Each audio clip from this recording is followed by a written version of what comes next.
Okay, great. Awesome. All right, everybody, thank you so much for coming out to our guest speaker event, Discovering Design with Andria. And without further ado, I'm actually gonna give a little preface for who we are. So we're coming to you today as SB Creative Lab, and we are one of UCSB's first design organizations on this campus. For those of you who don't know, UCSB actually doesn't offer a design major, unfortunately. So we really hope through this organization, you have the opportunity to reach out to new resources, connect with professionals, and honestly just get more exposure to whatever the design field offers. And for this academic school year, we've decided to focus on 3 disciplines, which are graphic design, illustration, and UI UX. This workshop actually is part of our graphic design series, so thank you for coming through. And real briefly, we'd love if you could stay connected with us. We're on social media, and I highly encourage, if you aren't already, to join our Slack community. I'll be dropping the link to join that Slack at the end of this presentation, so definitely stay tuned for that. And as I mentioned earlier, we are recording this, and the slides will be made available to you after the event. They will all be posted in either in both the Slack as well as on our website, which is sbcreativelab.com. And without further ado, I'm actually gonna let Andria take over. She has graciously decided to come through and share a little bit about her experiences at UC Santa Barbara, and we're so excited to have her here. Yeah, thank you so much for having me. I'm really excited and really stoked for this club because there was nothing like this when I was in school, and I think this is great. So yeah, thank you for having me. And I just want to, I'm going to share my creative journey and kind of like what that was like. And so just a little bit about myself. I graduated from UCSB in 2018. I was an art major and I did a professional writing minor with multimedia communications as the emphasis. And some things that I've been doing a lot is just playing music. I like to play the guitar, the ukulele, and we recently bought a electric piano. So I've been doing that, very, very Asian, but and so it's kind of like also other things, like I like cooking with my husband. I like to bullet journal and do typography and play with my cat. And so these are all like nice COVID friendly things. So I do a lot of things at home now, which is great. And I'm also currently working as a marketing designer at a company called Connect. And so my responsibilities kind of entail mostly like things like corporate branding for both internal media and like external media. I do a lot of print design, digital media design, social media, and a lot of emails and like email campaigns. And so that's kind of just like a little glimpse into kind of like the work that I do and like who I am. And as a little bonus, here's also some pictures of my cats, or my cat. He's really cute, and I spend a lot of time at him at home because I work from home right now, but it's been pretty great. And so just to also give a little brief overview about what I'll be talking about. I'm going to be talking about kind of like my process, and also I'm going to talk about the classes that I took and also skills I learned along the way. So just how things were like going into college for me, the conflict that I faced with my major and the lack of a design major. My first chance to have a graphic design opportunity, and what it was like to navigate my UCSB path after that. And then after graduating, what I was learning on the journey to becoming a graphic designer. And so without further ado, when I was going into college, I really like to draw. I've been drawing ever since I was really young. And so naturally, I thought it just made sense that I would apply for an art major. I really loved illustration. I watched a lot of like Studio Ghibli and Disney CGI movies, and I thought that that was a kind of thing that I wanted to do. So I really wanted to go something like concept art or animation. And I was also very inspired by like the art for like a lot of games. And so I thought about also game or like character design. And so on the right side, you can see I kind of did like traditional media as well as like more digital art media. And that was kind of what I was expecting when I was going into UCSB for an art major. And so with taking more classes, I came to realize that UCSB fine arts was really focused on more like a very different career path than I would have imagined for myself. Like fine arts was not really my thing. I realized that exhibiting at art galleries and making really profound statements with my art was not really what I was interested in. And so during the first couple of years, I took a lot more of like the practical classes and things that would teach me more like technical skills, like technical illustration skills and kind of like things like composition and color theory. And so I also just considered during that time, like, oh, do I want to stick with fine arts? Is it something that I want to go into, or should I try looking into something different, like something like maybe double majoring with computer science or coding, or just a different avenue? And like, I also thought about like web design or web development, user interface design, just kind of considering different kinds of career paths that were a little bit along like with some creative outlet, but not necessarily fine arts. And so some of the classes I took were Art 18, Art 22, and 122 PC. And in those, I learned a lot of like color theory, composition for like the art classes. And in the more digital arts media classes, I learned like a little bit of coding. And that's kind of when I found out that I really liked coding. I thought it was really fun. And it was just like, it was a very like more fine arts focused part of coding, but at the same time, I thought it was something that I really enjoyed. And also during this time, I started freelancing. And so I started illustrating at The Bottom Line, which you guys may or may not know. And I also started illustrating at a company called Procore. And from those freelance jobs, I learned how to kind of like manage deadlines, manage my time. And that was kind of like the very simple kind of like more professional setting skills that I learned. And during this time, I also kind of found out about graphic design, and that made me more interested in learning more about it because I didn't know a lot about what it looked like as a career or what I would even need to do to start getting into that. And so I had talked to some of my friends about it, and one of my friends was actually working at the UCSB Department of Recreation. And so when a position opened up, he actually told me about it, and he, kind of walked me through how to apply. And I didn't really know what I was doing. I downloaded Illustrator for the first time, which I've never touched before. I've touched Photoshop, but not Illustrator or InDesign. And with the free trial version, I created mock-ups for events at a club called Epic Movement, which was a Christian campus ministry. And so for different events, I just created some like a flyer, like a poster, and a couple of like presentation slides, and then submitted that as my portfolio when I applied for the job. And I'm not very proud of these pieces, but I think I look back on these and these were definitely like the starting point for me as a graphic designer. And even though that was my first time using Illustrator, I was really willing to learn, and somehow I got offered the position at the Department of Recreation marketing team, and they took me in. And so I actually got to learn a lot more on the job.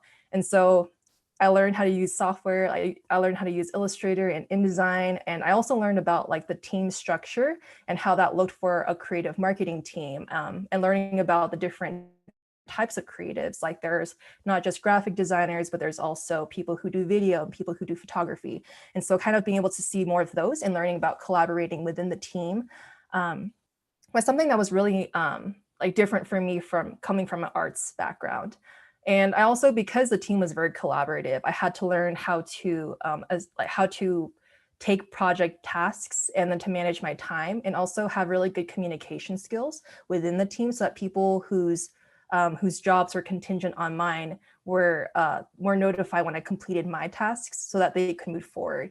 And so I think that was something that was really important, was being able to understand my role as a designer and also how that plays within the team on a larger scale. And this was also my first time experiencing having to brainstorm for marketing strategies, because art is not very focused on marketing. So I've never had to brainstorm for campaigns and think about how does this kind of event or campaign, how does that appeal to the audience, and like thinking about how I can engage the audience was very different from anything that has to do with fine arts. And so being able to learn more about that, I think, was really eye-opening for me. And so after being at this position for some time, I realized that I do like graphic design. It was something I was really interested in, but I didn't really know how to go about working my major and like my knowledge that I was learning at school and I was paying for towards a career that I was interested in. And so this was around the time when I found out about the multimedia communications minor. And when I learned about that, I started doing my research. I learned about what classes I would have to take. And during my third year, I took the courses that I thought were not only beneficial for me in terms of what they taught, but also would allow me to take or to apply for the minor when I was in my fourth year. And so I actually really like these classes, like whether or not you actually get into the major or in the minor, I think that they're still very, very helpful. Like writing 105M and 107B, I believe you can take without being in the minor. And the class is really great because I think that they focus a bit more about design in the professional setting. Because during this time, I was learning a lot about how does design work, like in terms of like the technical things and how can I turn out these projects. But then I never was critiqued for my work. I was never receiving feedback about how the design would affect an audience or was it suitable for whatever media I was using. It was more of just really creating pieces and that just kind of got taken and then published. And so the kind of feedback that I received for these classes was really helpful for me. And in particular, I wanted to highlight writing 107B, which was business administrative writing. And I had Gina Genova as my professor, and she was really, really great. She gave great feedback. She was excellent. And she was also very, even though she was very like difficult, a harsh grader, I thought that that was good for me because I thrive on feedback. I really like getting it because it helps me understand why I have to improve. And so, like I said, that really just highlighted the fact that getting really professional setting like feedback and also being able to see that on like a different perspective was really helpful for me. And so it kind of gave me and broadened my sense of like, what is functional design? How do I use different media? How does media affect the way that I design? And how can I cater my designs towards different kinds of media so it's more effective? And so I think that these classes were overall like really helpful for me in terms of even like transferring that over to a professional job setting. And so I would highly recommend these classes. And if you can get into the minor, I think that is a really great avenue to take. And so after that, I graduated from college in 2018. And then that's around the time when the dreaded post-grad started. And I was applying for a lot of jobs and it was very difficult. But during that time, I made use of not being a student anymore to kind of continue learning a lot of things. And so in one of the previous multimedia writing classes, I was able to work on a template-based HTML, CSS website, which I ended up customizing and really working on learning more code and also just learning how that works and making that fit my resume portfolio. And so I actually used that website later on for the portfolio that I was submitting in my applications for jobs. And this is a little bit of a tangent, but when I was applying, I actually got rejected from this one company and they had told me that, oh, we already filled this position and we're really sorry to say that, but we have this other position that you might be interested in. And I said, you know what, why not? I'll try talking about it. But after calling her, calling the recruiter, it ended up that the position was not really creative. It was very, very like writing based and kind of more production and not really like a creative position. But during that call, I explained to her kind of like my drive for creative design and also just how I really liked learning things and how I really liked learning how to code websites. And I wanted to go possibly into like web design, motion graphics, and kind of like learn a lot of new skills. And when she heard that, she actually was really interested. And she said that, I'll keep your information on file. If we ever have a position open up, I'll contact you. And she actually did get back to me a few months later. And I went through the interview process and I actually ended up getting the job offer, but I turned it down because I didn't plan on staying in Santa Barbara. But I think that what I learned from that experience was how it was actually really important for me to kind of realize what are my strengths as a designer and how can I also understand like the value that I give for someone who's recruiting, right? Because I didn't realize that my drive to learn would be something that would be very interesting to them. And even though I was rejected, they were very interested in me because of my passion. And so I think that just taking any opportunity and just going through that, even if you don't get the jobs, I think is a very valuable lesson to learn about yourself, and also just to have that experience of going through the interview process and talking to recruiters.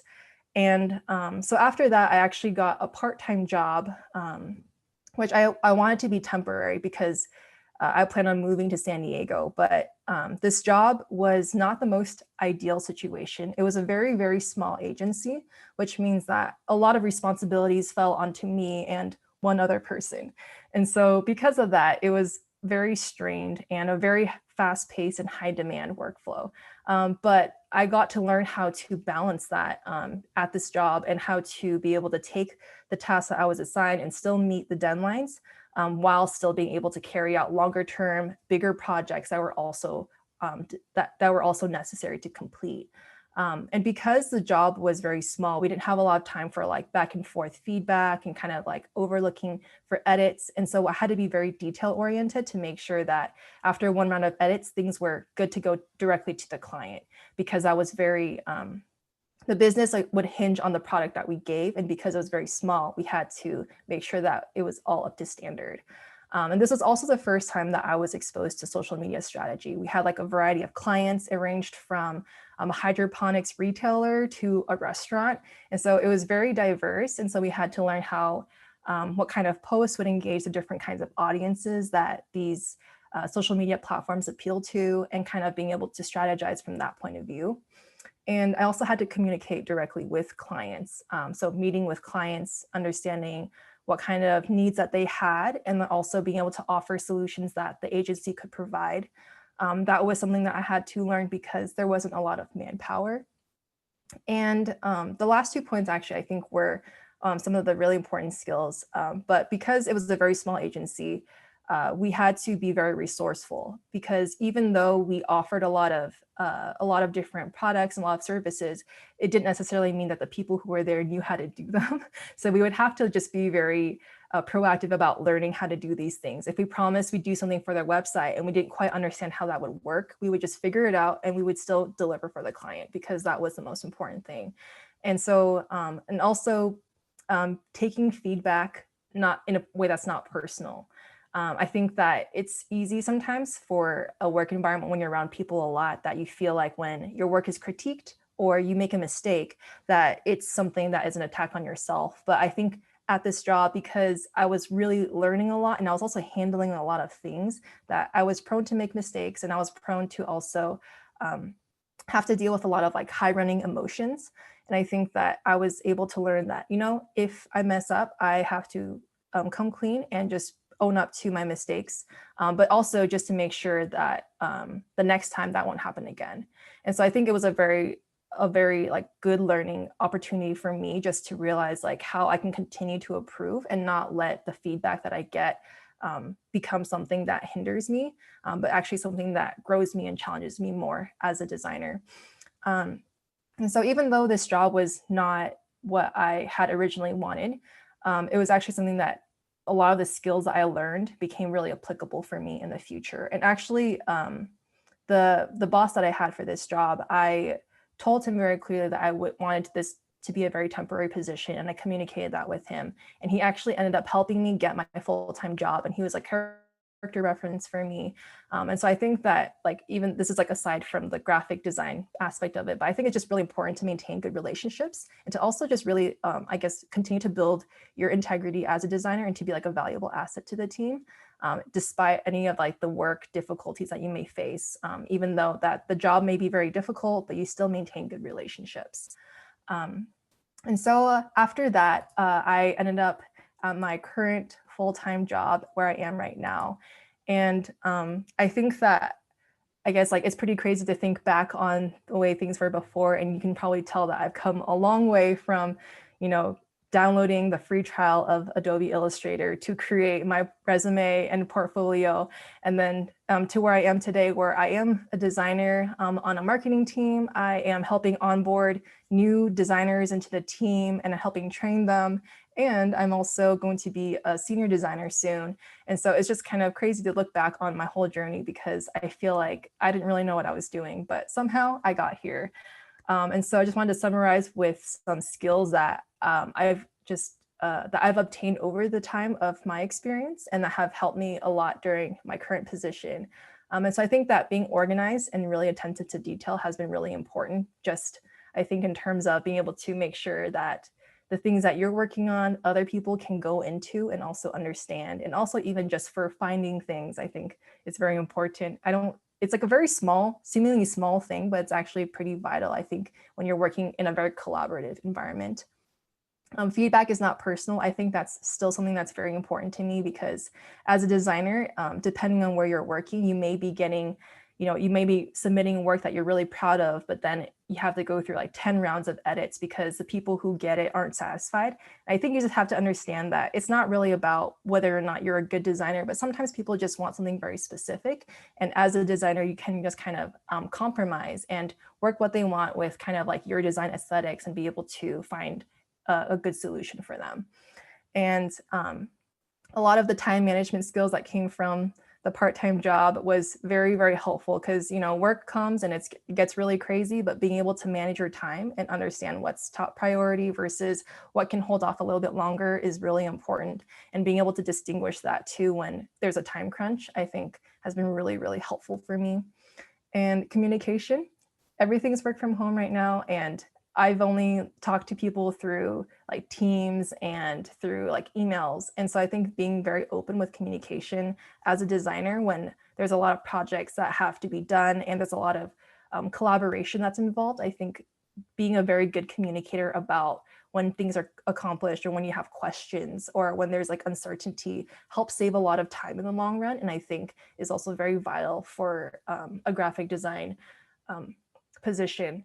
And lastly, the resourcefulness that came from the part-time job, I think has also really like helped me. And so I actually helped animate and design the first in-house video for my current team. And I had no idea how to use After Effects. I've never known motion graphics, but I think that through my resourcefulness and also my desire to learn more about animation and motion graphics, I was able to find a lot of online resources and then to also help the team like storyboard and create the entire composition for the video that we created. And so I think that being resourceful and being willing to go and learn things and proactive on finding solutions, I think is a really valuable asset and also very valuable skill to just hold on to no matter where you're at. And so, yeah, that's about what I have. And I think that overall, I'm really, really excited for you guys because you have a great resource like this.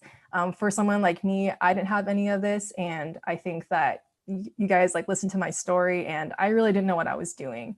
And so I think having even a community of peers who can kind of walk through with you on that is something that's really valuable. And so I'm just really glad to be able to share my experience with you guys and to kind of, I guess, like let you guys see how messy it was for me, but hey, it turned out okay. So hopefully that's a little bit encouraging. And so I believe with that, Esther, it goes back to you. Thank you so much, Andrea. That was really nice to hear about your journey at UCSB and beyond. We actually planned for the presentation portion to be a little shorter than usual, so we can actually open up the floor for questions. I think that's the best way for everybody to learn. If you have specific questions about things that Andrea went through, or maybe questions about the resources, feel free to chime in, or you can drop them in the chat.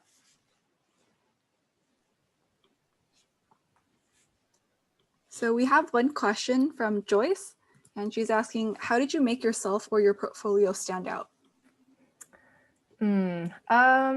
I think that when I was looking, so I had to look for a lot of inspiration. I didn't really feel like I had like a very personal design aesthetic. And I think that by kind of like looking at the work that I did and trying to understand like how do I present this to someone in a way that not only kind of embodies my personality as a person, but also the kind of work that I create. I think that I tried to find a lot of like design inspirations and then kind of like, pull from things and then also work a lot of things to I guess like interact with I guess like the recruiters in a way. Like I designed my website and I tried to go through it and I tried to think through it, like how, if I was a recruiter, like what would I be looking for? What would make sense for someone to go through my work, and how should I structure this so that people can kind of like see like the kind of thought process and things that went into the work. And so I think that I tried to encompass a lot of that into like my website, and then into my resume. I put in a lot of like the experience that I've done at school and also at my work, and just kind of like share about I guess how I've grown in my journey. And I think that kind of being able to show that whole entire progress, even from kind of like the beginning designs that I did, was something that a lot of people appreciated being able to hear about. And also even the fact that I went through this and kind of like paved my own way to learn graphic design, I think was something that I tried to put into my resume and my website as well. And I think that when people hear that you really have a passion for something and that you're willing to I guess like learn and to find ways to make things work for you, I think that's something that they're encouraged to see in someone. So I hope that answers the question, but yeah, thank you for asking that, Joyce. Great. I'll actually follow up on that. You mentioned drawing inspiration from different places. Are you pulling from newspapers? Are there certain artists you like to turn to, or is it Pinterest? So I think that some of the resources, and actually this is a recommendation that I have for anyone who is who's looking to have different ways to stand out in your portfolio, is Behance and Dribbble, I think, are really great platforms for you to post your work. I know that it's kind of like the Instagram for designers, and it can be really intimidating to have your work on there. But I think even just having that, and then kind of learning how do I market myself, and how do I kind of like work my pieces into these different platforms to display my work. And so I would go onto Dribbble and Behance and kind of look at, wow, I really love how this person like does this. How do they accomplish that? And what can I learn from them doing this? Because I didn't really have classes at UCSB that taught me these things. So instead I would see what other artists did and just kind of understand like, oh, they're able to accomplish like this kind of appeal through their work because of these design elements. And how can I draw from that? And how can I implement that into my own work? But also still encompass like my own personality into it. And so I think that, yeah, Behance and Dribbble are great. There's also, I think, an Adobe portfolio site. So if you guys are able to, I think that's actually a really great avenue for you to share some of your work, and for also other designers to be able to see your work too. Awesome, thank you. We have another question from Justin, which is very relevant to a lot of us here. Is there a bias towards self-taught designers compared to those with a design degree or more formal arts education?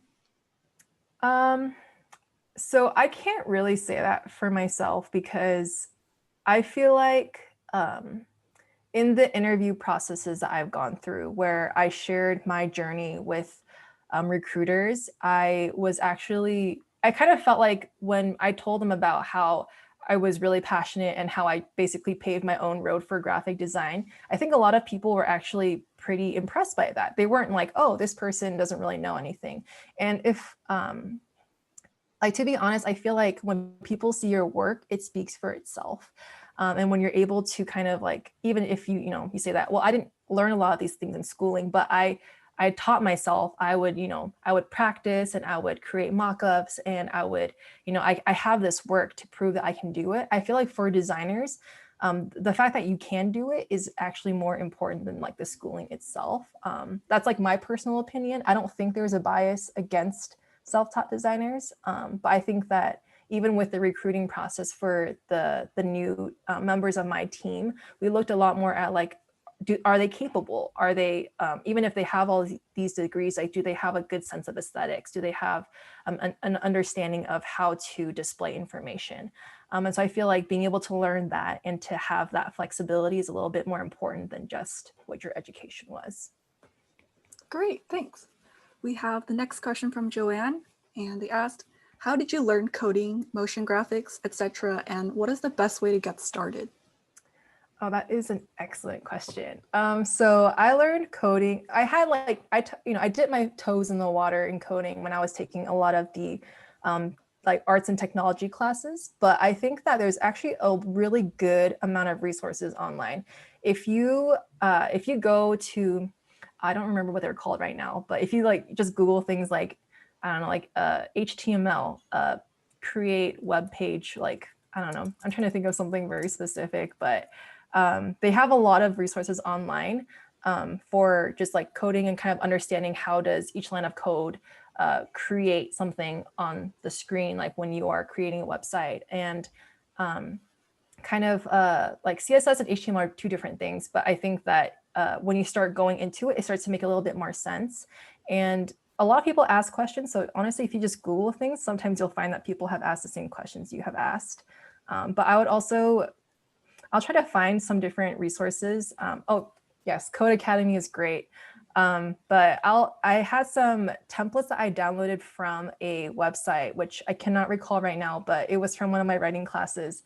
And I used that as like a template and kind of like went through it, and I would learn how the people that create the templates would make everything and set it up. And I think that was really helpful for me to kind of see how it works and then to be able to take that apart and then create that into something new. So that was really helpful for me in terms of coding.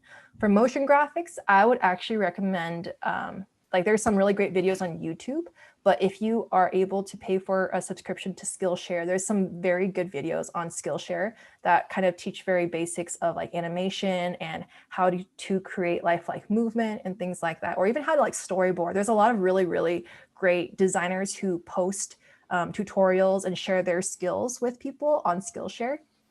But even on YouTube, there's some like really, really great motion graphics artists on there as well. So I think that if you even just search like how to get started with After Effects, there's a lot of great videos that you can find.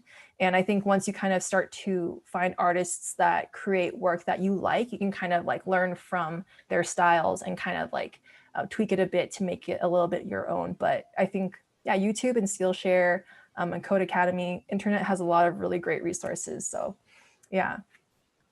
Awesome. And actually with the programs and maybe some resources you mentioned, if you send that over to me sometime after this meeting, I'll definitely share them in the Slack, or maybe you can get it on the website so everyone can have access to that. That sounds great. Yes. Awesome. Next question we have is, what are the art programs most commonly used in your work? So I mostly use Illustrator and InDesign. Photoshop I use sometimes just for like photo retouches, just because for some reason InDesign and Illustrator can't do that. And then if I am working on videos, I use After Effects. So really it's like the whole Adobe suite. I very rarely use things outside of the Adobe suite for creating artwork. I know some people use Canva, but I haven't really used Canva before. But I think that the industry standard though is the Adobe suite software. So Illustrator for vector work, and then InDesign for like spreads, magazines, things with a lot of text. And then Photoshop if you want to do very simple photo editing or photo manipulation. So yeah. Cool. We have another question from Celine. She was asking, marketing and design seem to be too similar, but still different fields. What was your interview process for your current position like? That's a great question. And I think also very important to distinguish marketing from design. So when I was interviewed, I kind of like with the typical designer stuff, they ask you about your work, they go through your website portfolio, ask you about your experience. But I think with marketing, my part-time job actually gave me a lot of skills that were very relevant to my current job now. Kind of like the things like strategizing for social media, being able to understand like what appeals on different platforms, and then how to use that to, engage followers and to also get more followers, things like that. And then also being able to brainstorm and think through for like marketing campaigns. I think that kind of like what I said before, like art and marketing is like very different. So I had to really learn these things. And also I still try to draw inspiration from seeing what like bigger companies do, kind of like why do certain kinds of emails or certain types of imagery appeal to me more. And I think being able to kind of like understand that and dissect it a little bit and then apply that into the branding and emails that I create is kind of how I learn.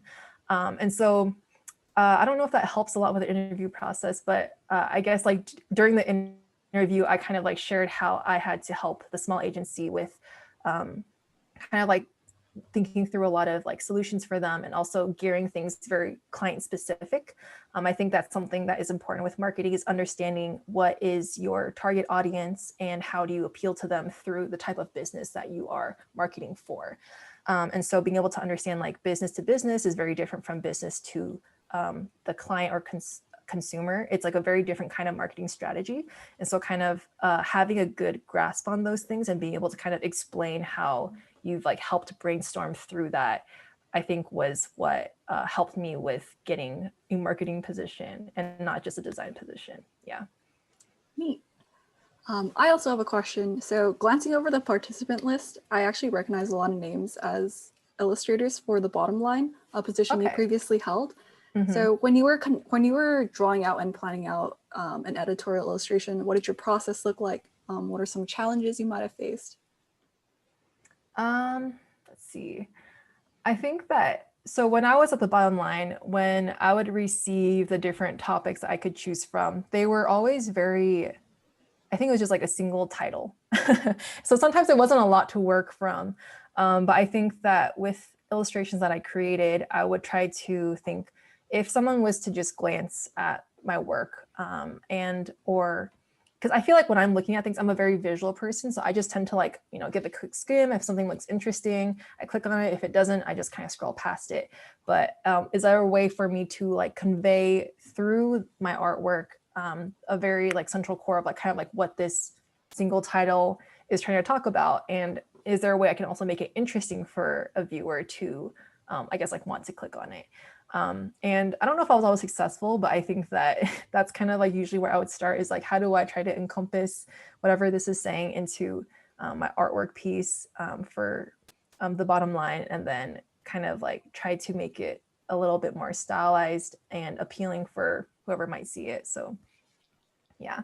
Awesome, thanks. Okay, I don't see any more questions in the chat, but if anyone has any last minute questions, now is your chance to ask them. Yeah, I swear I'm not scary. I was one of you guys, except without a creative club.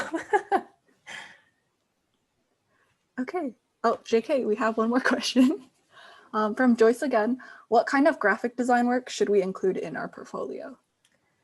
Ooh, that is a very good question. I think that when I was creating my portfolio, I tried to include pieces that had like multiple pieces within a single campaign. I think that it helps to be able to see your work on different kinds of medias, and having things like mock-ups, I think is really, really helpful. And also I would say kind of vital for displaying your work. And so being able to kind of also include some information about the brainstorming process behind kind of like your work, like, oh, how did you come to the conclusion of displaying this? And some people go really simple. They don't include any text and they just kind of show their work for what it is. But I think including something kind of also gives a little bit more context for whoever's seeing your work and kind of being able to see more of like the thought process behind the pieces. And so I included a lot of things like for my UCSB Department of Recreation position, I designed like one of the new like summer classes rebranding, or summer classes that came with the rebranding for UCSB's overall like brand. And so I included like a lot of like the postcards, the social media posts, the flyers, and kind of like the, I guess like the other pieces I created that were within that same campaign. And I also tried to include other skill sets too. Like if I had like an entire section for the different illustrations that I did for Procore, and also other just kind of like sideline projects that I did, like whether that's just kind of artwork I did for classes or just kind of pieces that I created in my own time, like typography pieces. I think just including like a good variety of the type of design that you do, and something that you think really shows the depth of your work and your experience, I think is really important. So just making sure that it's kind of like a very good scope, but it's also kind of condensed enough where someone can go through it and not feel overwhelmed. So. Awesome. Okay, there are 2 more questions, and then I'm actually going to set that as the cutoff to respect Andrea's time. Grace asked, do you think companies prefer candidates that have graduated from art or design programs? I think this was kind of addressed earlier, but just you can sum it up. Okay, yeah, I think that it can be beneficial to have experience from schooling for graphic design, but I think a lot of the times recruiters look more at your work and your experience and also your capabilities as a designer. So even if you hadn't gone to like a design school, but you knew a lot, like your design showed a lot of flexibility in terms of types of media that you create and understanding composition and design, I think that shows that you are a very capable and valuable asset to the team. So I don't think that they look at just the schooling. I think that your work speaks for itself. So that's why I think it's really important for people to really build up your portfolio and to also really have a good platform for whatever you're displaying your portfolio on. Because if your work is great, but whatever like platform you're using is kind of like very tricky to navigate, I think that kind of makes people frustrated when they're trying to quickly go through different websites. So really think about like even just if someone was to go onto that site, how easy is it for them to get through the pages, to see your work, to get a really good grasp of what you do and who you are. So yeah, thank you for asking that question. Yeah. Great. And the last one is from Celine. She says, you're an amazing speaker. How do you talk about your work confidently? And do you have any interview tips? Thank you, Celine, for that. I honestly feel very flattered because I don't think I'm a great speaker. I feel like I get very nervous. But something I've had to practice a lot and to calm myself down is to just try to speak slower. I think when I'm nervous, I tend to just try to like go and just keep talking. And then I just have like so much spit in my mouth. I have to like swallow, but I'm like talking. It's really just like, it feels like a mess in my head. And so I think that honestly, I should have had a cup of water. I think having a cup of water is super helpful, but also slowing down your speech. And I guess when you are thinking, try not to, I still do this, but try not to say too much. It's something that, you know, is like difficult to do, but I think with practice, you kind of start to realize like when you have those pauses. And in a way, I think you can actually kind of play the pauses off as, you know, I'm thinking through things, I'm trying to figure stuff out. And I guess I'm still trying to figure out what I'm trying to say, but I think that when I was practicing for interviews, I would just kind of, you know, just be like, okay, well, calm down, try to speak slowly. If they ask you questions, try to think about what you're going to say first before you say them, because I'm a very external processor and I can just ramble. And so I think trying to have like a good way to have a concise answer is great. Yeah, I think that slowing down speech is probably like a really big one for me. Awesome. So we will actually conclude the Q&A now. And there are a couple short slides for me to go over, and then we'll be done. Okay, so a quick preview for what's to come. Next week, same time, Thursday, we have a student-led workshop on typography.